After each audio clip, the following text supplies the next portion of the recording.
नमस्कार, मैं श्यामगिरी। आप देख रहे हैं टीएफडी न्यूज 24। टीएफडी न्यूज 24 में आप सभी दर्शकों का स्वागत है। बिहार के अंदर सम्राट चौधरी की सरकार बनी नीतीश कुमार के आशीर्वाद से। 20 साल 6 महीना नीतीश कुमार मुख्यमंत्री रहते हुए जो काम नहीं कर पाए, सम्राट चौधरी वह काम करने जा रहे हैं। पटना के अंदर बड़े बड़े बिल्डिंगों को नोटिस जारी हुआ है कि वह अपनी बिल्डिंग खाली कर दें, उन सब पर बुलडोजर चलेगा। सवाल यह है कि नीतीश कुमार के आशीर्वाद से जो सम्राट चौधरी की सरकार है, क्या नीतीश कुमार 20 साल 6 महीने में उन बिल्डिंगों को अयोग्य घोषित नहीं कर पाए? वह काम सम्राट चौधरी ने आके चंद दिनों के अंदर कर दिया, क्योंकि 15 अप्रैल को शपथ लिया सम्राट चौधरी ने पटना के अंदर, और 15 अप्रैल को लेकर और 10 दिन हुए उनको सीएम बने हुए, और 10 दिन में उन्होंने बिहार की वह रंगत को समझ ली, उस रंगत को, उन परिस्थितियों, उन चीजों को समझ लिया जो नीतीश कुमार 20 साल 6 महीने में नहीं समझ पाए। अब उस जिन जिन बिल्डिंगों को नोटिस जारी हुआ है, एक अफरा तफरी का माहौल है। 2025 में जब यह सरकार आई चुन करके एनडीए की, नीतीश कुमार 6 महीने मुख्यमंत्री रहे, 10,000 महिलाओं को घूस देकर सरकार बनी। 1 करोड़ 22 लाख महिलाओं को 10-10 हजार रुपया दिया गया, और उसके बाद सरकार आई, खजाना खाली है, वेतन देने के लिए पैसा नहीं है। लेकिन सरकार कहती है पैसा है, तो वेतन दे क्यों नहीं रही है? सवाल यह खड़ा हो रहा है, बुजुर्गों को पेंशन दे क्यों नहीं रही है जब खजाने में पैसे हैं? विधायकों को सैलरी मिल क्यों नहीं रही है जब खजाने में पैसा है? क्यों आरबीआई से गुहार लगा रही है 12,000 करोड़ के कर्ज के लिए? यह सवाल है, और इन सवालों का जवाब सरकार के पास नहीं है। सरकार के पास तुम तड़ाक वाली भाषा है और देख लेंगे वाली भाषा है। देख तो यह देश नरेंद्र मोदी को 12 साल से रहा है, और 20 साल 6 महीने नीतीश कुमार को भी देखा। तो क्या नीतीश कुमार ने अपना आशीर्वाद सम्राट चौधरी को दे दिया कि गिराइए बिल्डिंगों को? अब सरकार, जनता 5 साल तो कुछ कर ही नहीं सकती, और करेगी तो फिर ईवीएम मशीन अपने पास है, चुनाव आयोग से हिसाब किताब करवा लेंगे। एक असमंजस सी परिस्थिति बिहार के अंदर है।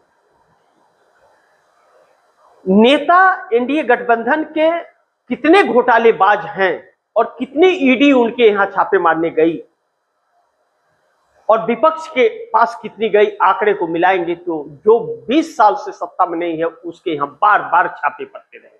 लेकिन 20 साल 6 महीने से जो सत्ता में है वहां कभी छापे नहीं पड़े, खजाना खाली है।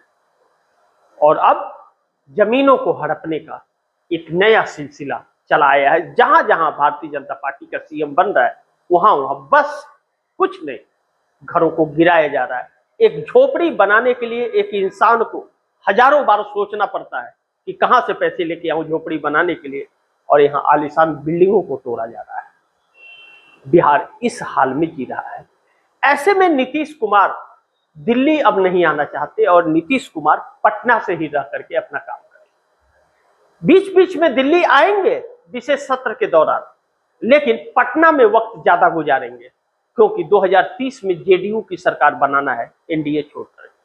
लेकिन ममता बनर्जी पश्चिम बंगाल के अंदर जिस तरह से जूझ रही है, भारतीय जनता पार्टी और ममता बनर्जी के अंदर सब कुछ ठीक ठाक है, या फिर जो अंदर खाने पर्दे के पीछे चल रहा था वह अब सबके सामने आ गया है। ममता बनर्जी के लिए अपनी सत्ता लाना बड़ी एक चुनौती है, क्योंकि चुनाव आयोग ने भारतीय जनता पार्टी के लिए अलग अलग तरह की व्यवस्थाएं की है। 93% वोट प्रतिशत भी सवालों के घेरे में है। इसका परिणाम तो 4 मई को पता चलेगा कि चुनाव आयोग ने क्या खेल किया है, या वाकई ममता के साथ देश की जनता आ गई है। अगर 93% देश पश्चिम बंगाल की जनता ने वोट डाल दिया है, तब तो फिर चुनाव आयोग के पास में कोई स्थान नहीं बचा है भारतीय जनता पार्टी के लिए फील्डिंग करने का। लेकिन अगर जनता ने नहीं चुनाव आयोग ने 93% वोट घोषित किए, फिर तो ममता बनर्जी के लिए मुश्किल होगी।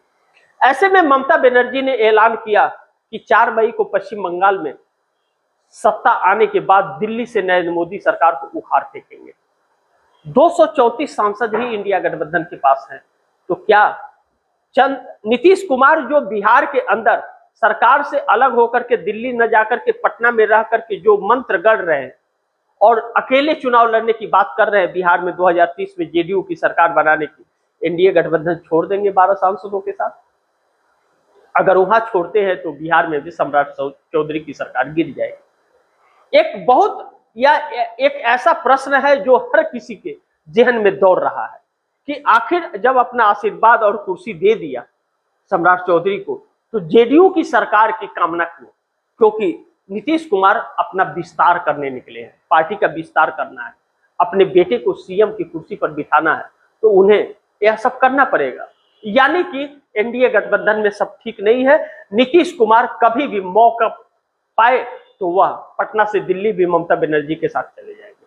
यानी कि इस देश में एक मध्यवर्ती चुनाव या तो देखने को मिलेगी या फिर एक ऐसी सरकार देखने को मिलेगी कि कई मुख्यमंत्री प्रधानमंत्री बनेंगे, माफ कीजिएगा प्रधानमंत्री बनेंगे।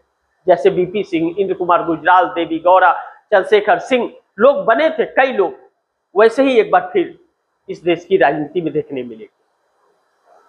लेकिन क्या सिर्फ नीतीश कुमार के आने से ममता बनर्जी नरेंद्र मोदी को उखाड़ फेंक पाएंगे? 2 समीकरण बहुत महत्वपूर्ण है।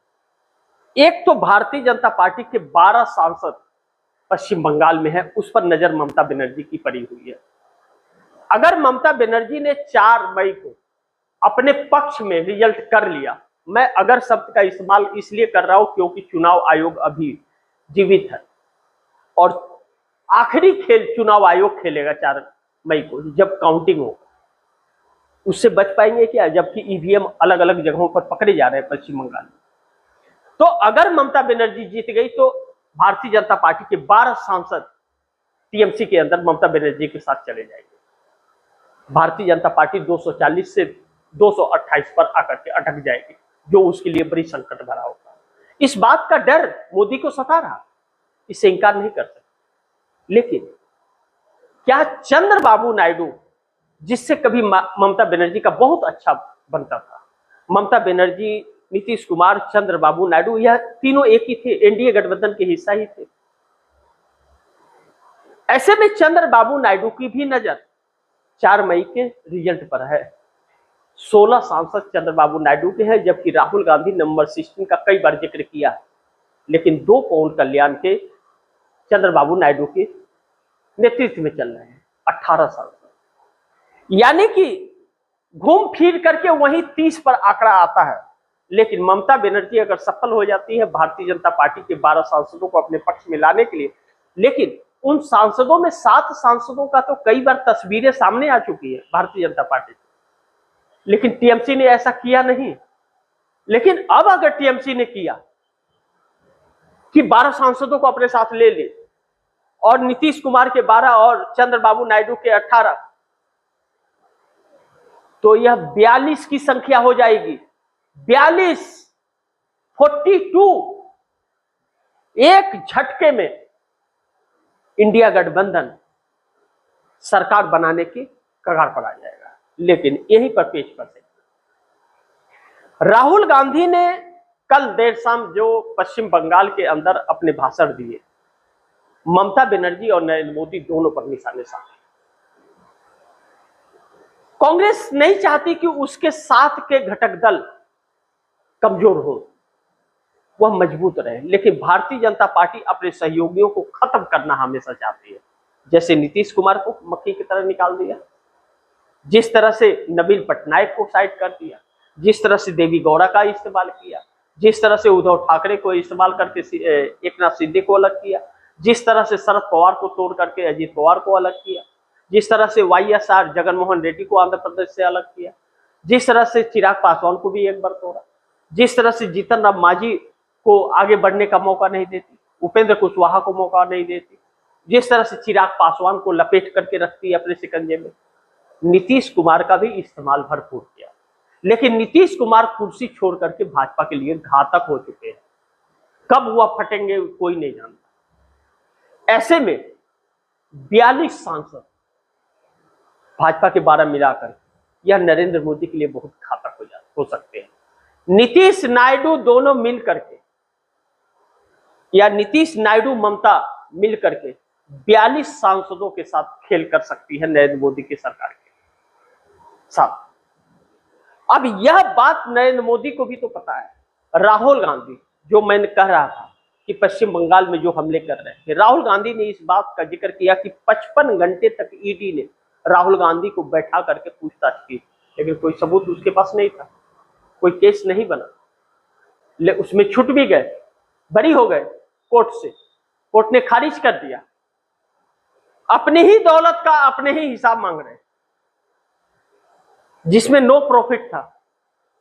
लेकिन राहुल गांधी ने कहा ममता बनर्जी पे क्या नरेंद्र मोदी ने कभी हमला किया? पूछताछ की, ईडी भेजी। चुनाव के वक्त सब कुछ इस्तेमाल होता है, उसके बाद सब कुछ सामान्य हो जाता है।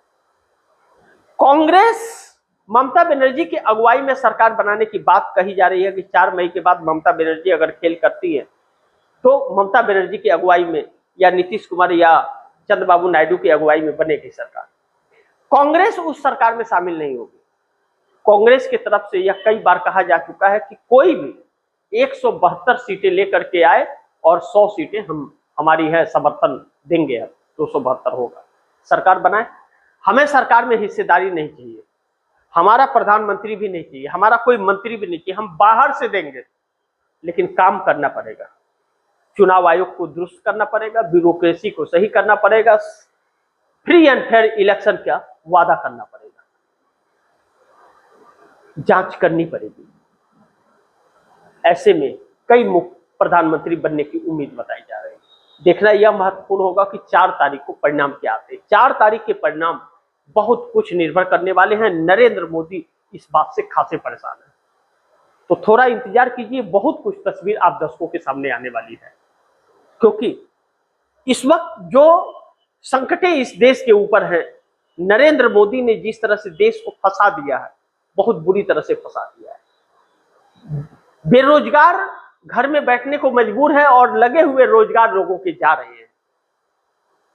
बहन बेटियां घर से निकल रही हैं तो घर के परिवार और गार्जियन के सीने धक धक कर रहे हैं कि वह सुरक्षित आ जाएगी या नहीं आ जाएगी। इसको लेकर के चिंतित रहते हैं जब तक वो वापस ना आ जाए। लेकिन कुछ अंधभक्त अभी भी ऐसे हैं जिनकी अंधभक्ति टूट नहीं रही है। दुर्भाग्य यह है, और वैसे ही लोगों की वजह से आज नरेंद्र मोदी की सत्ता बरकरार है। तो वक्त बहुत कुछ तस्वीरें दिखाता है और वक्त दिखाएगा भी। आप दर्शकों की क्या राय है, आपके सुझाव क्या है, कमेंट बॉक्स में जरूर दीजिएगा। इस खबर को ज्यादा से ज्यादा शेयर कीजिएगा, अपने दोस्तों को भी कहिएगा आगे शेयर करें। और आपने टीएफडी न्यूज 24 को सब्सक्राइब नहीं किया तो सब्सक्राइब कर लीजिएगा, अपने दोस्तों को भी कहिएगा टीएफडी न्यूज 24 को सब्सक्राइब करें। मिलते हैं अगली खबर के साथ, तब तक के लिए नमस्कार।